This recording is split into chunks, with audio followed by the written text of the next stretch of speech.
This is my daughter, Penny. And Penny loved this song, Walking on Sunshine by Katrina and the Waves. Walking on Sunshine was Penny's mantra as well. Penny lived a big, bright, and beautiful life.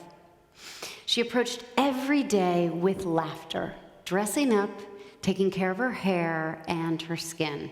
She loved to play tennis and do gymnastics. She played pranks constantly on her poor brothers, Henry and Frankie. She went to school dances and wore high heels. She adored her big circle of girlfriends, and they adored her pack. Penny let nothing stand in the way of experiencing joy and kindness. Not even the brace she wore on her leg to protect her fragile tibia bone every day of her life.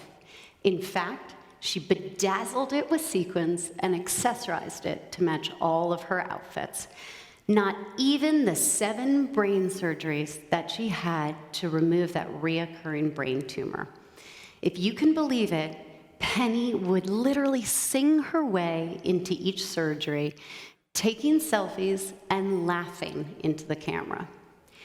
Penny was living her best life, no matter what. Her girlfriends would even decorate her bedroom after every surgery to make sure it was pretty and happy. My beautiful daughter passed away at age 16. She had an incurable disease called neurofibromatosis, or NF. NF is the most common genetic condition in the United States, affecting 1 out of 2,500 people. NF causes bones to break easily and tumors to grow anywhere along the nerve pathways, sometimes benign, sometimes malignant. In the 2.5 years since Penny has passed, I have come to realize that Penny was actually luckier than many of us. In her short 16 years of life, Penny found her purpose, and she turned that purpose into a legacy that continues to thrive to today. What do I mean by that? I have had so many girls who didn't know Penny well in high school, who've come up to me and said they would pass Penny on the path or in the hallway, and Penny would always look up, lock eyes, and smile. No matter what they say, she would say hi. And they remember that because it was not the norm. Penny's purpose was this pure. She believed that the simplest act would cause a lasting difference and create a ripple effect of positivity. And what do I mean by that? Well, I want to talk to you today about how you can find your purpose, how you can shine your light, and how you too, just like Penny, can make a lasting impact on others. That's both wonderful and surprising. During the COVID summer of 2020, when camps were closed and kids were deserted, Penny and one of her best girlfriends, Lily Grant, hatched a plan to help these families out and make money. They were such little entrepreneurs. They called it Glam Camp, and they launched it with 25 to 8-year-old little girls. But there was one hitch. Penny needed to have daily radiation blasts following a recent brain tumor surgery. She wasn't even worried about asking the doctor, are there going to be side effects? Am I going to feel sick? Instead, she told the doctor, I'm a counselor at a camp, I've made a commitment, and it starts at 11 a.m. We need to make this happen, first thing in the morning.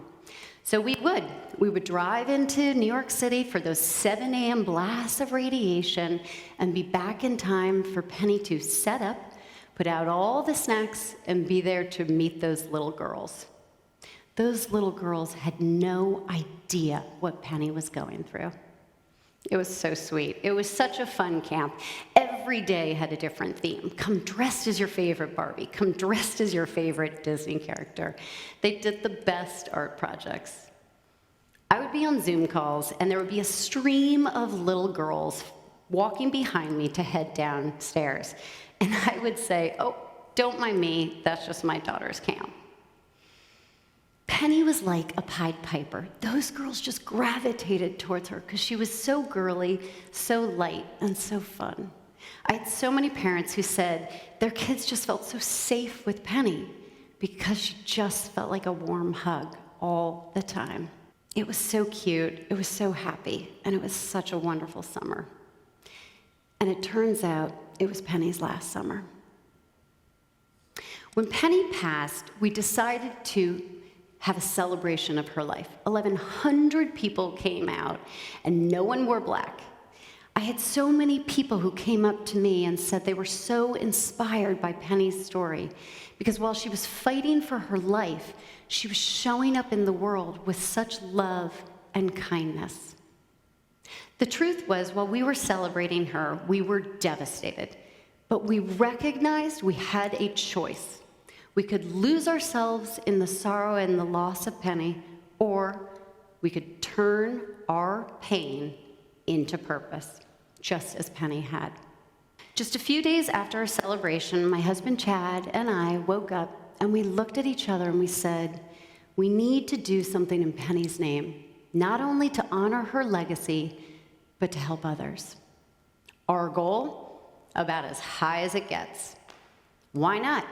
To find a cure for NF, to fund critical scientific research needed for a cure, and to inspire others, to find beauty in imperfection, positivity in the face of challenge, and to live with faith over fear, just as Penny did. We called it Penny's Flight Foundation, and we used one of Penny's most favorite symbols, the butterfly. Thinking about it now, it was more than a little crazy. We both had 2 full-time jobs, we had 2 beautiful boys who needed our attention, and we were still grappling with the terrible loss of our dear Penny. What did I learn? If you have something you want to do, a goal you want to accomplish, don't get stuck in thinking about how hard it's going to be. Because honestly, if Chad and I had thought about the blood, sweat, and tears that it takes to launch a foundation, we may never have done it. We may have just walked away. The most important takeaway is you have to go heart first into whatever your goal is right away. And thank goodness we did. Because in the past 2 years since we've launched Penny's Flight, magic has happened. Penny's Flight has reached over 20 million people, launched and funded critical scientific research programs for that cure, and raised over $5 million, and rising, to find that cure. And our purpose has indeed created that ripple effect of positivity that I talked about earlier. What do I mean? I will tell you. At our first fundraiser, Riley McNeil, a sophomore at UVA, approached me and said she was determined to get involved. Her idea?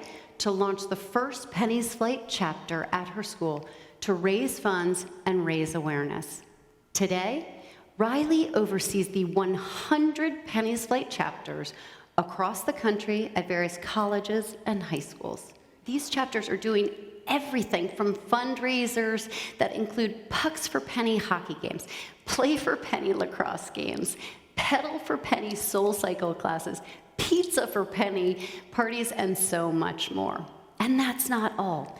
These chapters are writing letters to their local congressmen, advocating for critical federal funding needed to find a cure. I had 2 heads of chapters join me just earlier this month on Capitol Hill to voice our plea in person.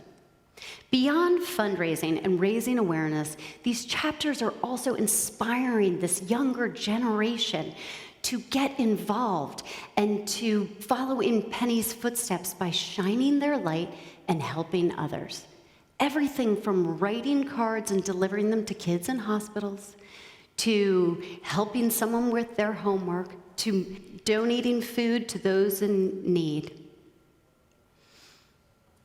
It's amazing, but it doesn't stop there. I've had so many people reach out to me and say that they've been so inspired by Penny's story that they are spreading kindness in their community. They're being nicer to their families, that they are running marathons when they never even have run before. I have one man, Paul Lohr, who never even met Penny, and he is rowing across the Atlantic to shine a light and raise funds for NF.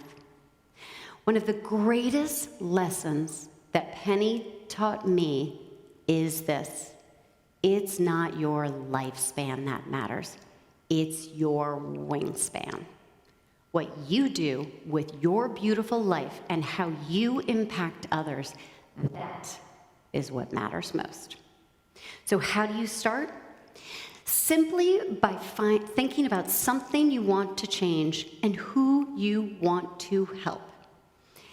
In your community, in your town, in the world. And you make that your mission, and it becomes your purpose and your motivation.